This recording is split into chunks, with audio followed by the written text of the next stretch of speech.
Okay, Lori, I'm walking intently through the particular urban prison that is the Cook County Forest Preserves. Here, surrounded by a suburban landscape that you can't really stop butting your head against.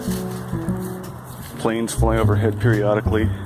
If you look closely, you'll see fragments of trash. You'll see plastic caught on tree branches, like rag dolls or hanging men. And there is a river rat, I believe, on that branch. This might not be the most natural landscape to read about the Surrealists, the Situationists, Fluxus, and their engagement with Paris, either on an individual level or in a more social vein, with a more explicitly revolutionary political purpose. I'm interested in the ways that the experience of a trail like this, which, as you can see, is marked by lots of graffiti that is in its way anonymous, and yet, since I'm guessing at least some of this is gang graffiti, is not anonymous, is sending a specific territorial signal. Well, anyway, I'm interested in how my experience walking through here is conditioned by the urban environment in which it sits. Criticism as performance, criticized as performance, which is something between the very natural and the seemingly unnatural. One of the more interesting parts of the book that I've read so far was a brief discussion of the mayor of Tirana, Albania, and his efforts to, at a low cost, transform the country's capital city by simply painting it. And so a quotation from him, and I'm paraphrasing of course, reads something like, "In the streets, in the cafes, we are wondering, what is the color doing to us?"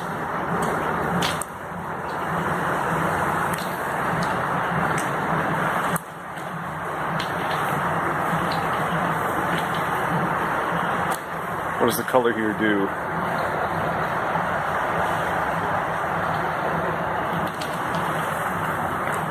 Now, for some people, creative thinking is closely tied to walking.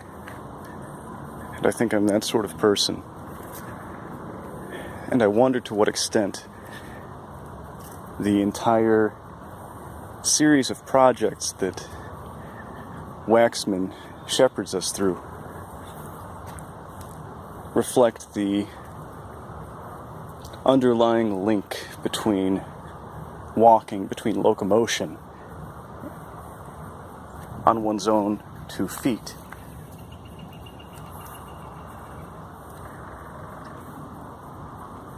And creativity. Oh, man. And for me, operating this phone,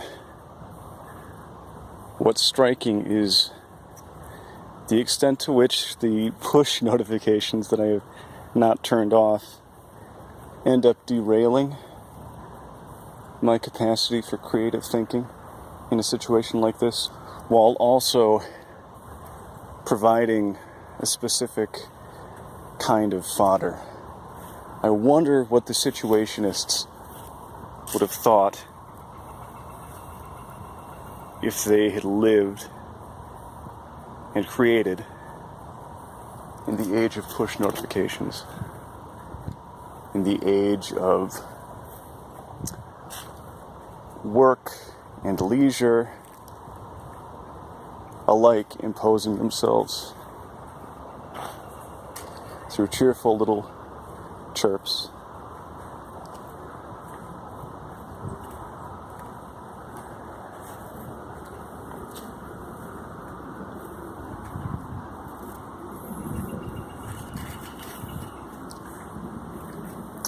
And would they have seen that as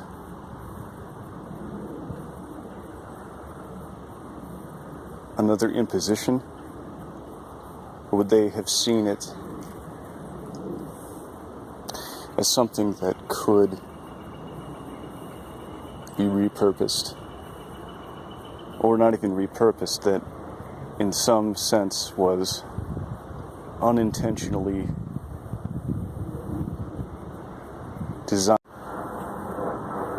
Mr. Beasley's cocktail weighs at this one. If walking in Paris in the 1950s meant going to metro, to work, to school, to piano lessons, and home again, then the way that the LI and the SI walked, not knowing where they were going, under the influence of stimulants, following the invisible forces of the city, according to the rules of a game, and parenthetically, the game is not competitive, it's a ludic atmosphere, I suppose, was nothing less than a détournement. And excuse my terrible pronunciation. So here I stand, having been aided and abetted the entire way by maps, by my phone, and I wonder if I would be bold enough to drift along without knowing where I was going. Or if that's even really a possibility. Thank you, train.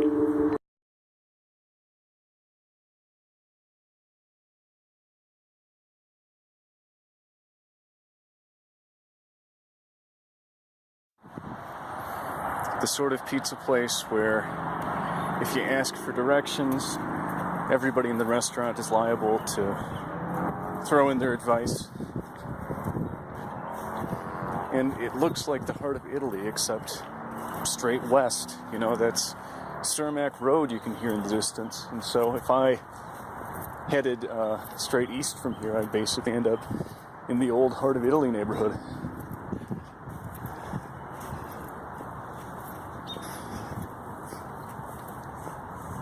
Cooling down a little bit. I'm not sure if I can. Breeze blowing in, leading me to reconsider spending much more time out here trying to read art criticism.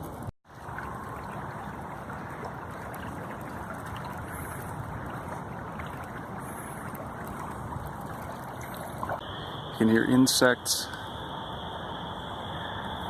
and in this duller light beneath these power lines, I suddenly feel like I could be up in the North Woods. It's hard to capture why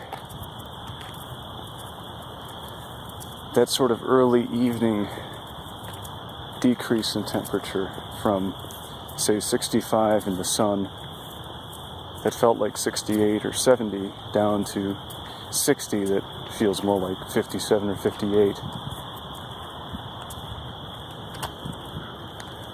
And I think it has something to do with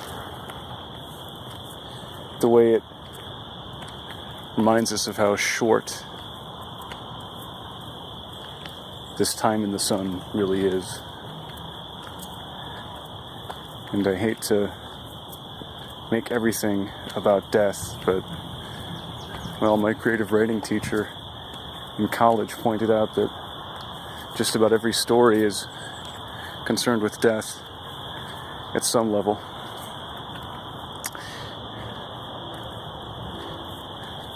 And so were the Situationists. They were concerned with the death, the deterioration of spaces that were being supplanted by touristy destinations, by more efficient roadways, by everything that, well, let's say everything that represented earthly power. Though, of course, they themselves didn't generally believe in anything beyond earthly power. And the celebration of life can always be framed as a way of overcoming death.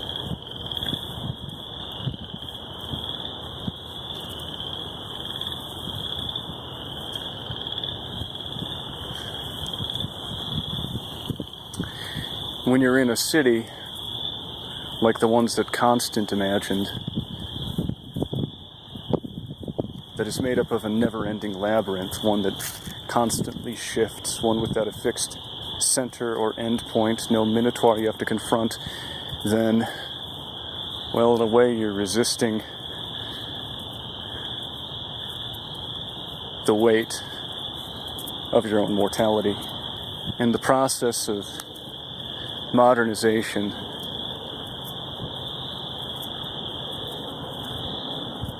of conformity to whatever the newest social or industrial or economic framework there is,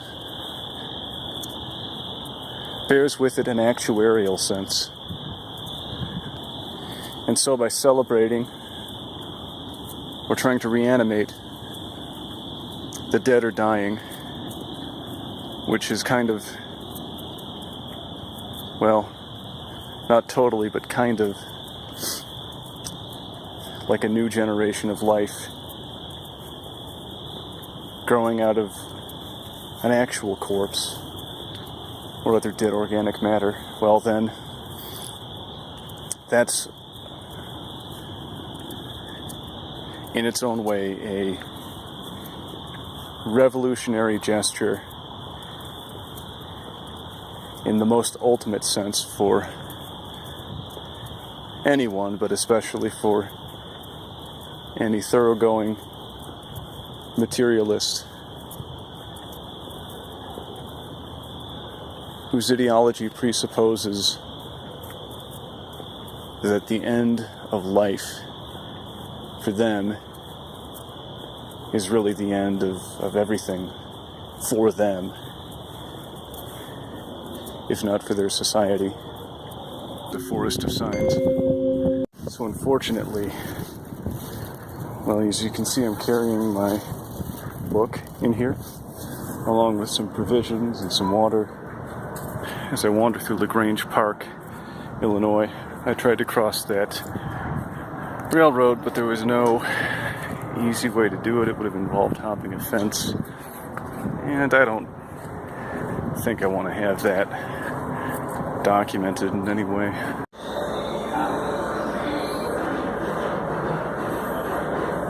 I've been waiting for this moment tonight.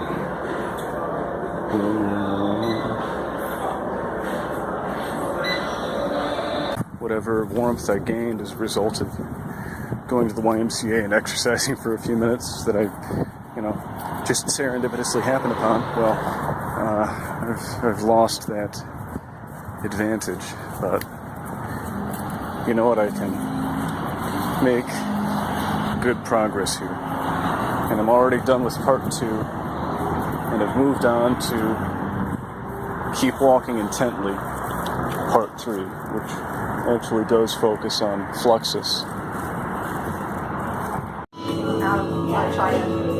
So where my practice definitively differs from John Cage's is in my commitment to attaching or imagining symbolic meanings associated with the actions that I take, even when they really don't exist in any sort of concrete way. This is Western. I finished the long discussion of fluxus and was told, per the words of Thomas Schmidt in 1965, to please shut this book and take a walk. That was at 1 a.m. on Western Avenue in Chicago. I suppose I could have taken a walk, but man, that is definitely contingent on context. It's contingent on who I am. as a reader if I can safely take a walk where I happen to be.